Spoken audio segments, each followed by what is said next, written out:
E aí, meu amigo Zidane, o que pode ter acontecido aqui nesse carro? Rapaz, bacana que é o seguinte, aqui provavelmente o cubo está com folga, duas coisas, ou o cubo com folga, ou o que eu estou vendo aqui a graxa.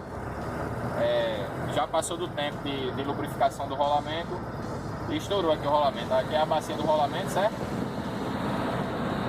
É a bacia do rolamento. Então das duas uma, ou criou folga e estourou o rolamento por folga, ou a graxa que já passou do tempo de lubrificação do rolamento. E o rolamento aqui é a gaiola. Olha a situação do rolamento aí. Não dá nem pra saber mais o que é rolamento aí. Graças a Deus que não estragou aqui a ponta da manga de eixo, né?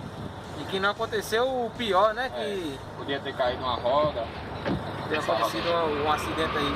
Exatamente. Então fica aí, galera, ó. A nossa dica aí pra vocês, ó. Ficar atento à revisão do seu veículo, tá certo? Troca de lubrificação de rolamento, quilometragem, e sempre procurar usar uma graxa de boa qualidade aqui na roda dianteira. Beleza? Valeu, galera. Deixa o like aí que a gente tá sempre ajudando vocês, tá certo? Valeu e se inscreva aí no nosso canal.